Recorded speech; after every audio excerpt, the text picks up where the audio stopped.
लिंगाष्टकम् ब्रह्ममुरारिसुरार्चितलिङ्गम् निर्मलभासितशोभितलिङ्गम् जन्मजदुःखविनाशकलिङ्गम्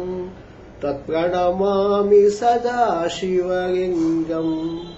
देवमुनिप्रवरार्चितलिङ्गम् कामदहं करुणाकरलिङ्गम् रावणदर्पविनाशनलिङ्गम् तत्प्रणमामि सदा शिवलिङ्गम् सर्वसुगन्धिसुलेपितलिङ्गम्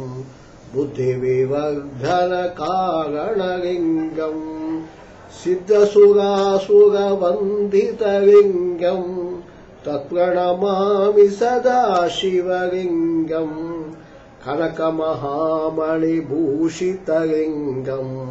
फणिपतिवेष्टितशोभितलिङ्गम् दक्षसुयज्ञविनाशनलिङ्गम् तत्प्रणमामि सदा शिवलिङ्गम् कुङ्कुमचन्दनलेपितलिङ्गम्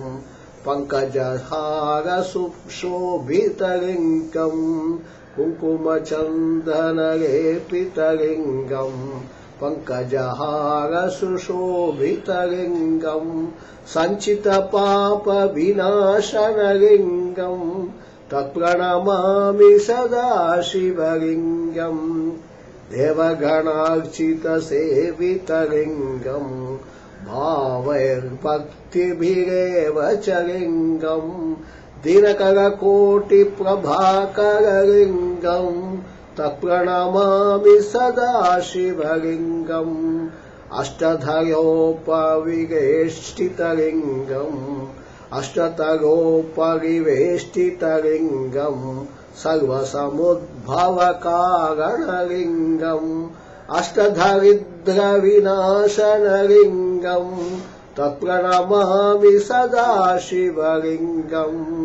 सुरगुरुसुरवरपूजितलिङ्गम्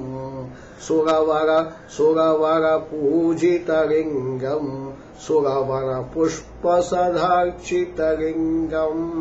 सुरवरपूजितलिङ्गम्